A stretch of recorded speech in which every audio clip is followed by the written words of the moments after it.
누가복음을 보면 특별한 구조가 있습니다. 우리 흔히 마태복음, 마가복음, 누가복음을 공관복음서다라고 하는데 비슷한 구조가 되어 있기 때문입니다. 예수님께서 3년 동안 공생의 사역을 하셨는데 마태복음, 마가복음, 누가복음은 전반부에는 갈릴리 지역을 중심으로 예수님께서 사역을 하시다가 이제 후반부가 되면 십자가에 못 박이실 때가 돼서 예루살렘에 가셔서 예루살렘에서 사역을 하시는 것을 볼 수가 있습니다. 갈릴리와 예루살렘 그 두 지역을 중심으로 성경이 쓰여져 있는데 당연히 그 중심에는 어떤 구조가 있을까요?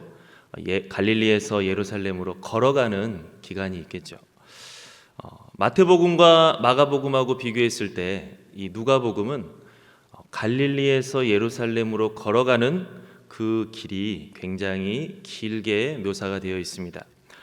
누가복음 9장에 보면 예수님께서 이제 예루살렘을 향하여서 출발하시고 또 19장을 보면 예수님께서 예루살렘에 도착하는 것을 볼 수가 있습니다.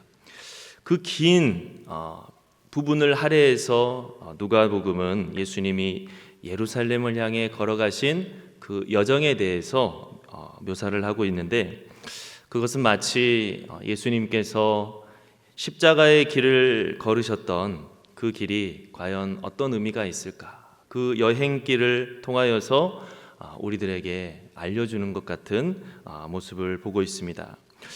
오늘 우리가 읽은 말씀은 예수님께서 이제 예루살렘을 향해 걸어가실 바로 그 처음쯤에 있는 말씀입니다. 수많은 사람들이 예수님을 믿고 또 예수님의 뒤를 따라 함께 걸어가는데 예수님께서는 바로 그렇게 뒤를 따라가는 사람들에게 나를 따라오는 것이 과연 어떤 의미가 있는지, 예수님과 함께 십자가의 길을 걸어간다는 것이 어떤 의미가 있는지에 대해서 예수님께서는 말씀해 주고 계십니다. 사순절은 어떻게 보면 무겁지만 어떻게 보면 우리로 하여금 그 중심에 집중할 수 있는 시간입니다. 우리가 하루하루 살아갈 땐 예수님의 그 십자가와 부활의 복음을 잘 잊어버리고 세상에서 열심히 살아가고 또 세상에서 우리가 마음속에 품은 꿈과 비전을 성취하는 것에만 우리가 이렇게 관심이 기울여져 있다라고 한다면 사순절은 봄에 꽃이 피는 이 아름다운 계절이지만 예수 그리스도의 그 십자가와 부활 때문에 일부러 스스로를 절제하고 또 경건 생활에 집중하게 하는 우리 그리스도인들이 자기의 정체성을 가장 잘 확인할 수 있고 또 집중할 수 있는 그런 시기인 것 같습니다. 예수님께서는 말씀을 전하실 때 참 사람에 따라서 재미있게 말씀을 전하시는데 마음속에 교만함이 있는 사람에게는 그 사람에게 겸손하게 톡 찌르는 말씀도 하셨다가 또 마음속에 자신감이 없어서 그 마음이 낙심해 있는 사람에게는 한없는 사랑으로 너는 할 수 있다, 너를 위해서 내가 왔다라고 말씀하시면서 독려해 주기도 하셨습니다. 우리들은 때때로 신앙의 여정에 있어서 우리의 마음이 주님 보시기에 온전하지 못할 땐 절제하라는 주님의 음성을 들을 수 있을 것이고 또 한없이 나 자신의 무력함과 연약함을 생각하면서 낙심해 있을 땐 우리들을 한없이 붙들어 주시는 주님의 사랑의 말씀을 들을 수가 있을 것입니다. 오늘 우리가 한번 말씀을 살펴보면서 우리를 향하신 주님의 음성을 우리가 다 같이 들을 수 있는 귀한 시간이 될 수 있기를 간절히 바랍니다. 아멘. 우리 한번 57절, 58절 말씀 다 같이 한번 읽어보겠습니다. 57절, 58절 시작. 길 가실 때 어떤 사람이 여짜오되 어디로 가시는지 나는 따르리이다. 예수께서 이르시되 여우도 굴이 있고 공중에 새도 집이 있으되 인자는 머리 둘 곳이 없도다 하시고. 아멘. 예수님께서 이제 예루살렘을 향해 길을 가실 때 어떤 사람이 주님 어디로 가시든지 내가 주님을 따르겠습니다 라고 선뜻 나섰습니다. 얼마나 열정이 있고 얼마나 아주 모범적인 모습입니까? 그런데 예수님께서는 잘했다, 나와 함께 어디든지 가자라고 말씀하시는 게 아니라 그 사람의 분위기에 찬물을 끼얹는 말씀을 하시죠. 나는 저 짐승들보다도 못한 그러한 처지다. 여우도 굴이 있고 공중에 새도 집이 있지만 인자는 머리 둘 곳조차도 없다라고 말씀을 하셨습니다. 네가 만약 나를 따른다면 너도 나와 같은 삶을 살아야 할 수 있는데 그런 삶을 살 수 있겠느냐라고 물어보는 것 같습니다. 여러분, 우리가 오늘 이 예수님의 말씀을 보면 주님을 따르는 것은 마냥 안락하지만은 않다라고 하는 것을 볼 수 있습니다. 마냥 쉬운 것만은 아니다라고 하는 것을 볼 수 있습니다. 십자가는 보기 좋은 장식품이 아니라 고통스러운 사형틀이었다라고 하는 것을 우리는 잊어서는 안 될 것입니다. 지금에야 예쁘게 보석으로 십자가를 장식해서 목에 걸고 다니지만 예수님께서 지시고자 했던 십자가는 아름다운 장식품이 아니라 고통스러운 사형틀이었습니다. 예수님께서는 자기의 뒤를 따르는 제자들에게 분명히 말씀하시기를 너희는 고난을 각오하라 라고 하셨습니다. 마가복음 8장 34절에 보니까 무리와 제자들을 불러 이르시되 누구든지 나를 따라오려거든 자기를 부인하고 자기 십자가를 지고 나를 따를 것이니라 라고 말씀하셨습니다. 예수님을 따라오려거든 자기를 부인해라, 자기 십자가를 지고 나를 따라라. 이건 정말 쉽지 않은 일이죠. 우리가 하루하루 살아갈 때 나를 부인한다는 것이 얼마나 어려운지를 해보면 알 수가 있습니다. 그저 막연하게 신앙생활을 우리가 생각하고 하면 알 수 없지만 이제 정말 예수님의 말씀에 순종해서 나를 내려놓고 주님의 말씀에 순종하며 살아가겠다고 자기를 부인하려고 하면 부인하려고 할수록 잘 되지 않는 우리들의 죄성을 발견하게 됩니다. 예수님께서는 이러한 고난이 있음에도 불구하고 십자가의 길을 내가 함께 걸을 수 있겠느냐라고 그 사람에게 말씀하고 있는 것입니다.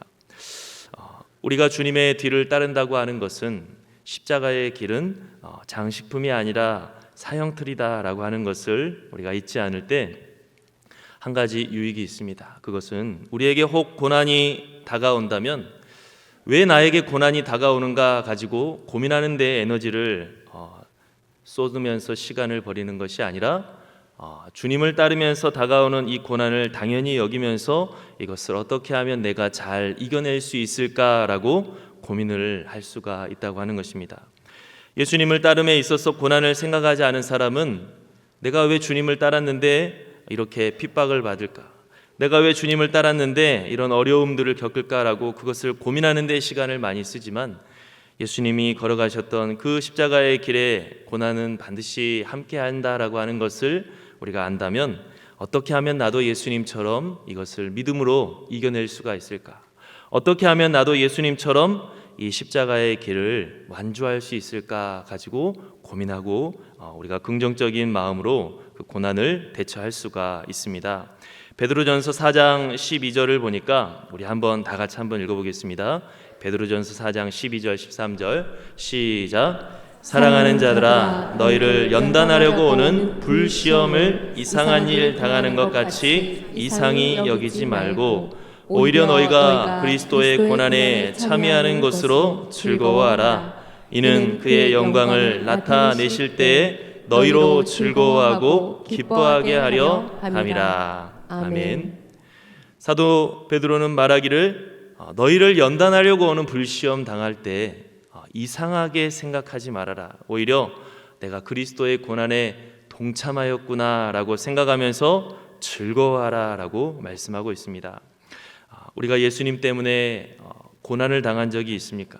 우리가 예수님 때문에 내 자신을 부인해야 되는 그러한 다른 믿지 않는 자들은 하지 않아도 될 심적인 고통을 겪을 때가 있습니까?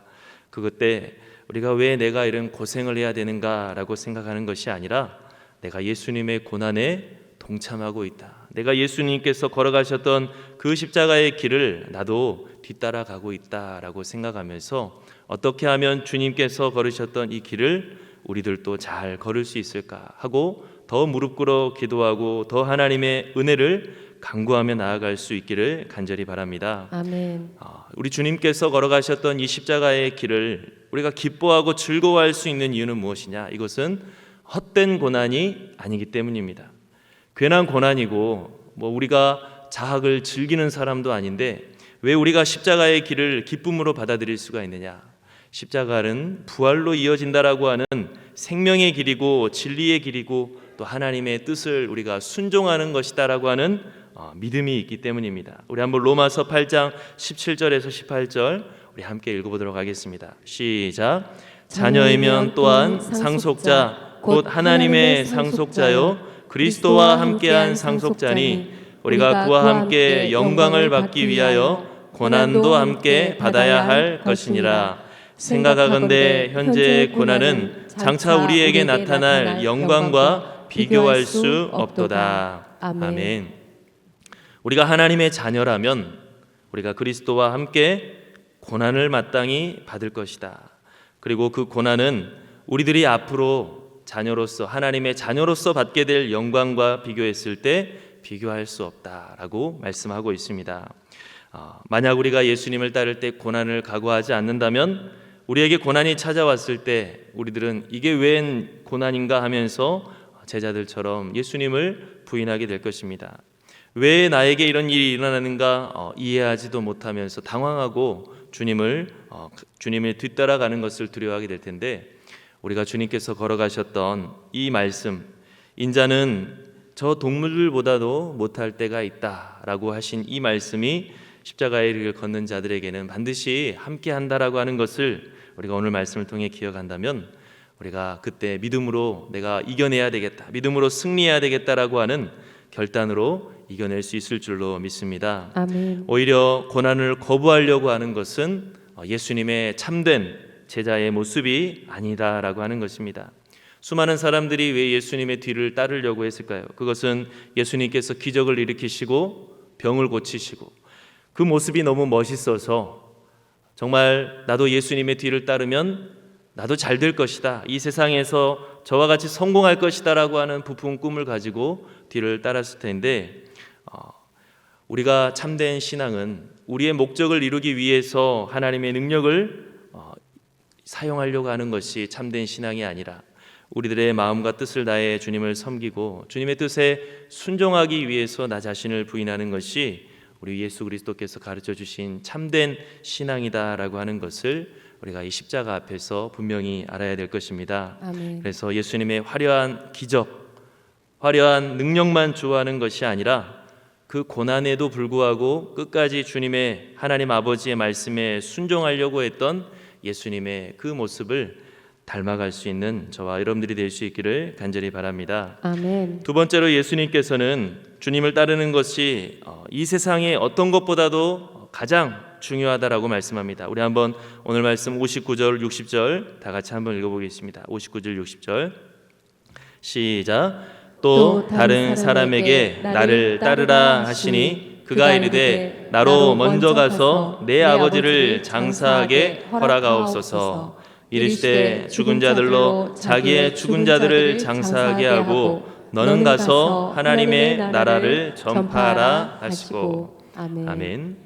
방금 열정에 휩싸여서 예수님을 어디든지 따르겠다라고 하는 사람에게는 예수님께서 나를 따라오면 너도 머리 둘 곳 없는 그러한 처지가 될 수 있는데 할 수 있겠느냐라고 그 사람의 그 자신감을 꺾으셨던 예수님께서 이번에는 뭐라고 하십니까? 아버지를 장사 지내고 주님을 따르겠다라고 하는 사람에게는 담대하게 선포하시기를, 담대하게 나를 따르라라고 말씀하셨습니다. 그런 일들의 뒤를 물러서지 말고 너는 우선 나를 따라라라고 말씀하고 있습니다. 이 말씀은 아버지를 장례 치르는 것이 아무것도 아니다라고 말씀하는 것이 아니라 예수님을 따르는 일은 어떤 것보다도 중요하다라고 하는 말씀입니다. 분명히 하나님의 뜻은 부모를 공경하는 것입니다. 우리가 하나님을 이유로 고르반이라고 하는 그 예수님의 말씀처럼 하나님을 이유로 부모를 공경하지 않는 것은 하나님 앞에 죄악된 것이죠. 그렇지만 부모님을 공경하고 가족을 사랑하고 세상에서 열심히 살아가는 그 모든 어떤 것보다도 가장 중요한 것은 우리 주님을 따라야 되는 것이다. 이 세상의 어떠한 것도 우리 주님을 따르는 데 있어서 핑계를 삼지 않아야 된다라고 하는 것을 우리는 분명히 기억해야 됩니다. 아멘. 왜 그러느냐? 예수 그리스도는 나 자신에게도 생명이고 또 내가 사랑하는 내 가족과 내 부모님에게도 생명이기 때문입니다. 내 가족을 이유로 예수 그리스도를 저버리는 것은 나도 죽는 것이고 내 가족도 죽는 것입니다. 예수 그리스도가 내 생명이기 때문에 다른 어떤 것을 핑계로 예수 그리스도를 버리는 것이 아니라 어떻게 해서든지 나도 예수님을 통해 살고 내 가족도 예수님을 통해 살도록 하는 것이 우리가 해야 될 일임을 우리는 기억해야 될 것입니다. 아멘. 많은 청년들이 배우자를 놓고 고민할 때 꼭 믿는 사람과 함께 결혼을 해야 됩니까? 라는 질문들을 합니다. 믿는 사람과 결혼하려고 했을 때 그나마 짝을 찾는 것도 쉽지 않은데 더 범위가 좁아지기 때문에 힘들다라고 토로하는 것이죠. 여러분, 우리가 믿지 않는 자와 결혼할 수도 있을 것입니다.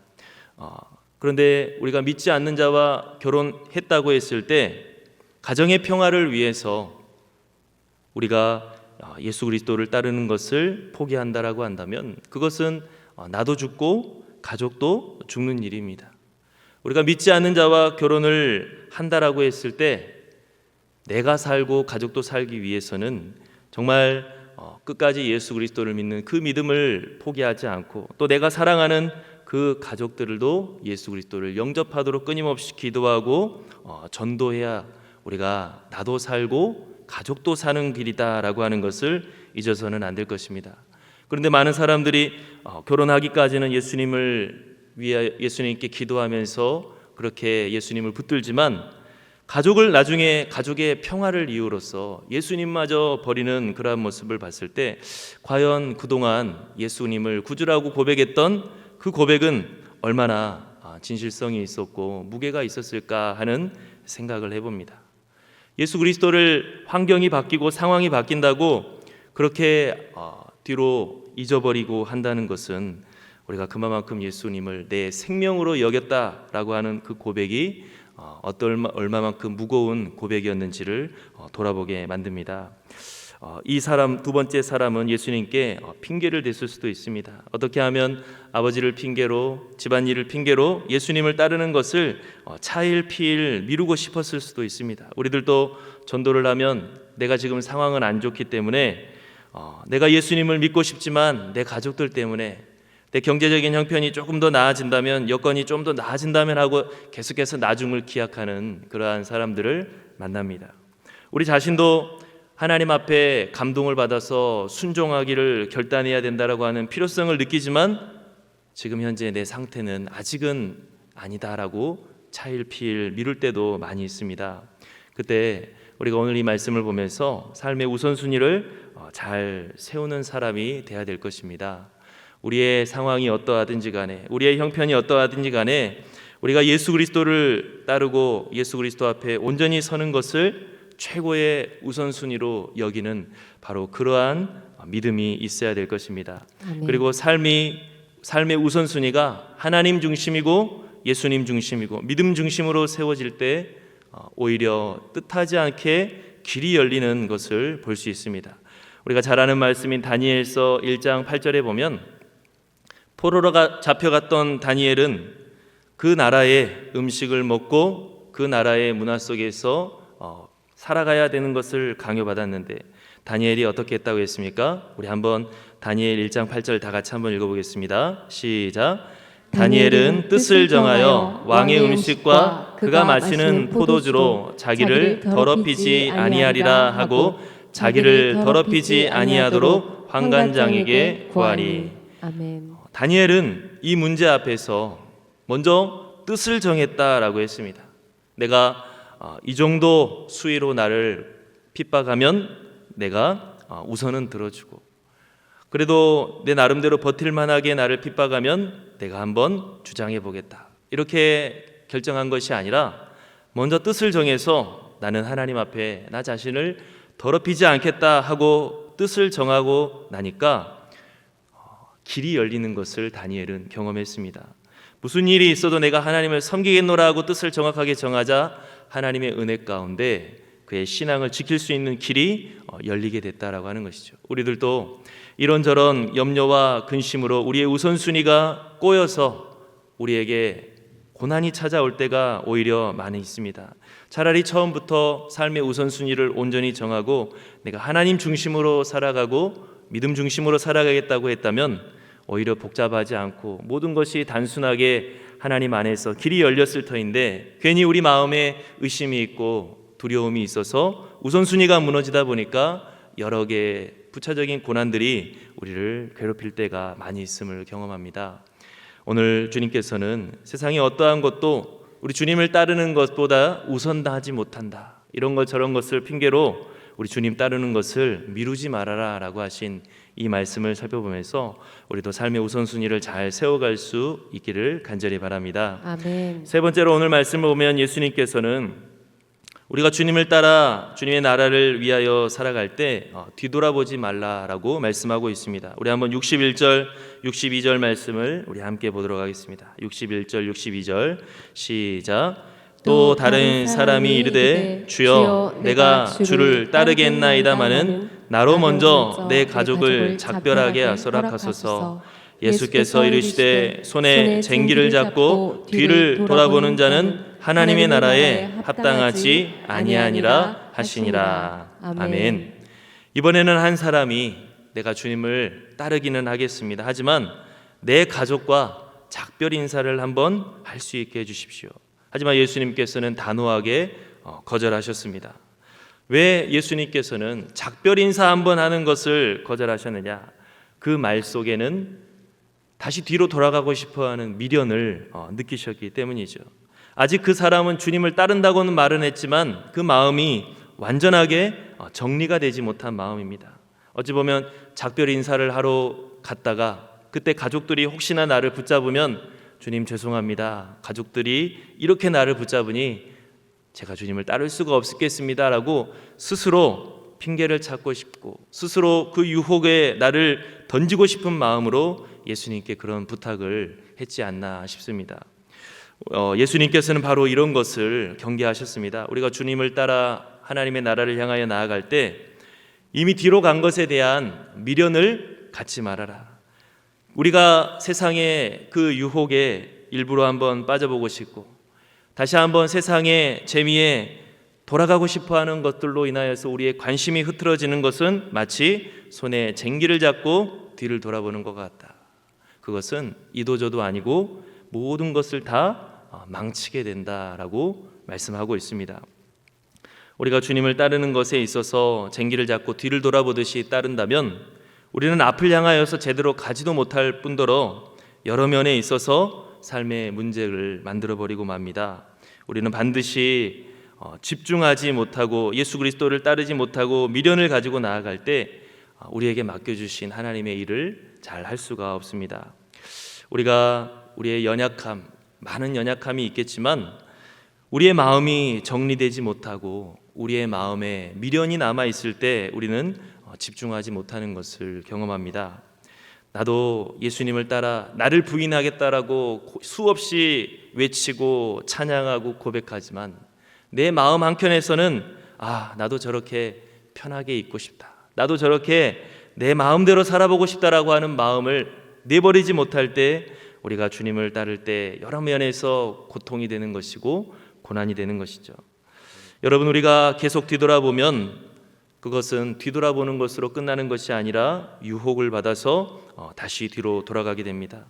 그냥 작별 인사만 한번 하고 오겠습니다 라고 하는 것은 내가 붙잡혔으면 좋겠다, 내가 저 유혹에 넘어갔으면 좋겠다라고 하는 그 마음을 우회적으로 표현하는 것이나 다를 바가 없습니다. 성경을 보면 뒤돌아보다가 멸망당한 사람들의 이야기가 많이 나옵니다.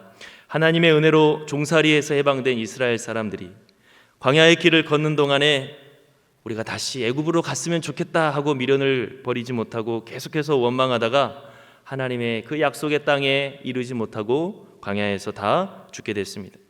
아브라함의 조카인 롯은 소돔에서 지냈는데 하나님께서 소돔과 고모라를 심판하실 때 아브라함의 중보기도로 그는 구원을 받을 수 있었습니다. 하지만 그 소돔성에서 도망쳐 나올 때 롯의 아내는 미련을 버리지 못하고 뒤를 돌아보다가 소금 기둥이 되어 버리고 말았습니다. 성경은 분명히 말씀하기를 하나님께서는 너를 죄와 사망의 그 권세에서 건져 주셨는데 그 죄와 사망의 굴레에 씌일 수밖에 없는 세상의 유혹에 다시 한번 넘어가기를 원하고 다시 한번 사탄의 주는 그 달콤한 맛에 너희들이 취하기를 원한다고 뒤를 돌아본다면 너희들은 이 성경에 있는 사람들처럼 망하게 되지 않을까 염려하라 라고 말씀하고 있습니다. 이번에 성지순례에 다녀온 분들이 직접 광야를 보고 다들 하시는 말씀이 이렇게 황량한 광야일 줄은 몰랐다. 이렇게 황량한 광야였다면 나도 이스라엘 사람들처럼 하나님을 원망했겠다라고 하는 말들을 많이 들었습니다.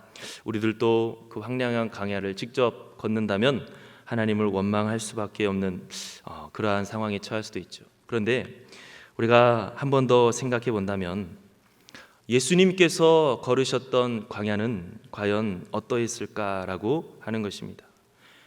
애굽과 이스라엘 사이에 그 광야가 황량하다고 말하지만 우리 인생에는 그 광야 못지않는 황량한 때가 얼마나 많이 있습니까? 그런데 그때 광야가 황량하다라고 하는 이유로 이스라엘 사람들처럼 우리도 뒤를 돌아보고 원망하고 차라리 돌아갔으면 좋겠다라고 여러분 우리가 말한다면 우리의 인생은 어떻게 되겠고 우리의 영혼은 어떻게 되겠습니까? 광야가 정말 황량하지만 예수 그리스도께서 경험했던 황량함과는 비교할 수 없음을 우리는 기억해야 될 것입니다.